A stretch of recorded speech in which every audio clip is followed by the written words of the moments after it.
عورت کا ٹخنا نظر آ رہا ہو تو نماز کا کیا حکم ہے؟ عورت کے لیے، خواتین کے لیے جو ان کے پاؤں کے ٹخنے ہیں یہ ستر میں شامل ہیں، اور نماز کے اندر جو ان کے اعضاء ستر عورت والے سارے اعضاء ہیں ان کو چھپانے کا حکم ہے، اور کوئی بھی ایسا ایک عضو جو چوتھائی کی برابر نماز میں وہ کھل جائے اور ایک رکن کے برابر وقفہ اتنا جو گزر جائے، یا نماز سے پہلے ہی اگر وہ چوتھائی کے برابر کھلا ہوا ہو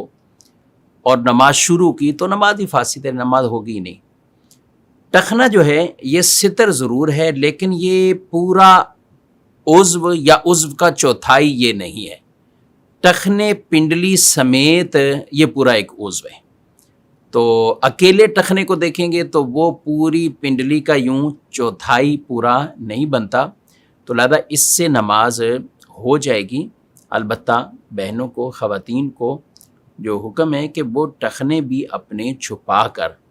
اپنی نماز کو ادا کریں۔ یہ چونکہ یہ ٹخنے صرف کھلنا یہ اتنا وہ عضو نہیں بنتا کہ جو ایک عضو یا اس کا چوتھائی بن رہا ہو، یہ اس سے کم ہے، اس لیے یہ نماز کے اندر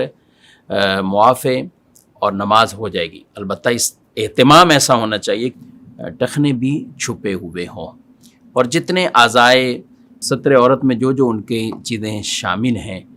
کیونکہ مردوں سے زیادہ عورتوں کی وہ اعضاء کو بیان کیا گیا ہے، تو لہذا اس اعتبار سے اہتمام کے ساتھ نماز پڑھنی چاہیے۔ امیر اہل سنت دامت برکاتہم العالیہ کی کتاب اسلامی بہنوں سے متعلق جو نماز کے احکام ہیں، ایک نماز کے احکام مردوں سے متعلق اور ایک خواتین اسلامی بہنوں سے متعلق، اس کتاب کو اپنے پاس رکھیں اور اس کا مطالعہ کریں، بہت مفید رہے گا۔